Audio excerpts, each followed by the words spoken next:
Nagpakita na rin ang customs clerk na humabol at bumaril umano sa nakasagi sa minamaneho niyang sports car. Giit ni Paulino Elevado, hindi sa kanya ang Porsche, hindi rin daw siya corrupt. Saksi si June Veneracion. Siyempre, nag-media ko.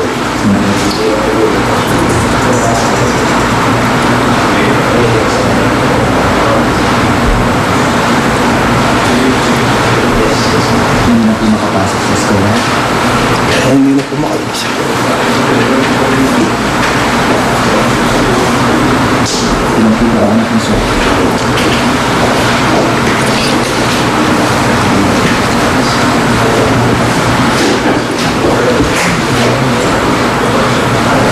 Sir po?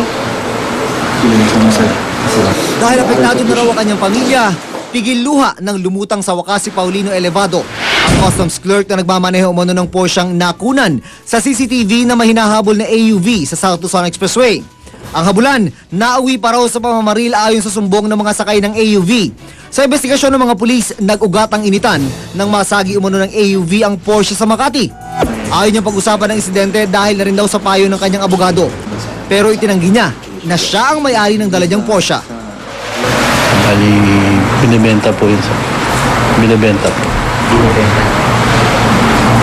Binibenta sa mga kontak sa inyo? Nagbibenta rin po. Sumasideline po. Sumasideline. Sa mga pagbibenta po na siya. High-end na sasakyan. May hinaharap mga reklamong extortion sa ombudsman, iginit niyang di raw siya kurap.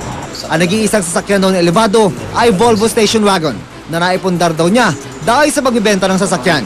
Ang buwan ng sweldo niya raw kasi bilang clerk, 8,000 piso lang. Bagay na pinagtaka mismo ni Pangulong Noynoy Aquino. Maneho na ng Porsche. Kano raw ang sweldo? No? Na may gana pang manuntok ng kababayan natin at hindi pa nakontento, pinutukan pa.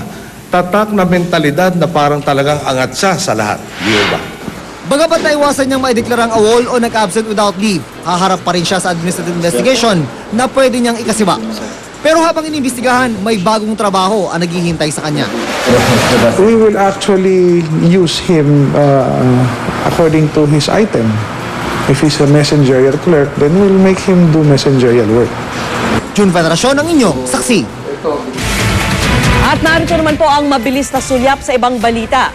Nagpalabas ng stay order ang Insurance Commission para sa Prudential Life Plans Incorporated. Ibig sabihin, pansamantalang ititigil ang lahat ng bayad sa mga may account sa Prudential Life, partikular sa pensyon at educational plans.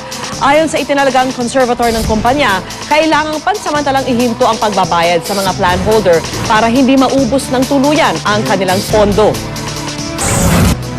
Nakabalik na sa bansa ang unang batch ng mga OFW na galing Lebanon. Mismo si OWA Administrator Carmelita Dimson ang sumalubong sa kanila.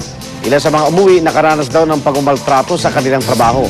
Pasamantalang manunuluyan sa OWA halfway home ang mga OFW na nakatira pa sa malalayong lalawigan.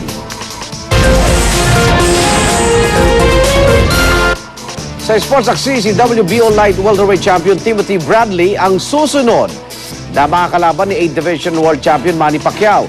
Ay sa ulat ng ESPN, kinumpirma ito ng advisor ng Pacman na si Michael Cons.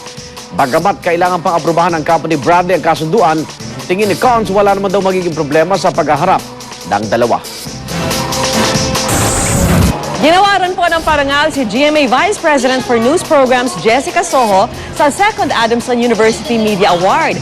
Bahagi ang awarding ng ika-80 founding anniversary ng universidad. Napili po si Jessica dahil sa kanyang kontribusyon sa larangan ng pamamahayag, partikular na ang paglaban sa kahirapan at tama at patas na pagbabalita. Maraming salamat sa mga tiga-Adamson University, sa mga estudyante. Salamat po sa tiwala at inspirasyon. At gusto ko lang din po sabihin na kaisa nyo kami sa hangarin ng universidad na tumulong para sugpuin ang kahirapan sa ating lipunan.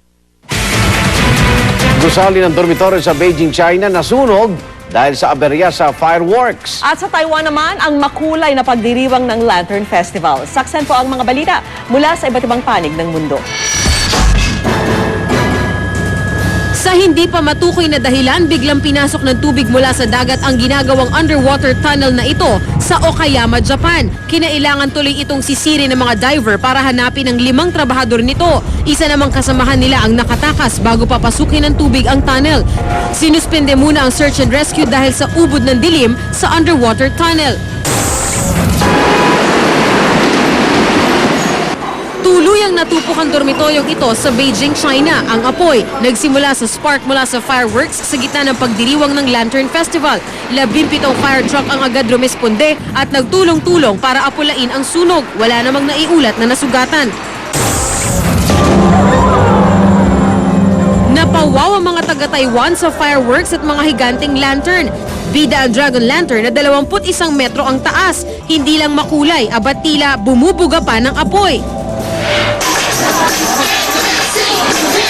Sa Changhua County, pati sina Mickey at Minnie Mouse, Donald Duck at Goofy nakiparty. Mahigit 800,000 tao ang dumagsa sa street parade. Sa Taitung County, kakaiba ang gimmick pero wag pong gagayahin. Yung lalaki literal na hinahagisa ng paputok.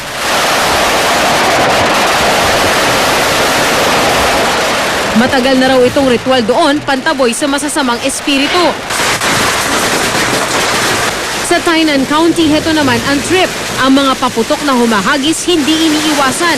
Paniwala ng mga taga roon, buenas pa nga sila kapag tinamaan. Pero syempre, balot naman ng proteksyon ang kanilang katawan. Para sa saksi, Lia Manyalak del Castillo nag-uulat. Kung nasa ng balita, ikaw tangdigan ng katotohanan magkasama sa pagbabalitang walang kinikilingan. Walang pinoprotektahan, walang kasinungalingan, serbisyong totoo po lamang.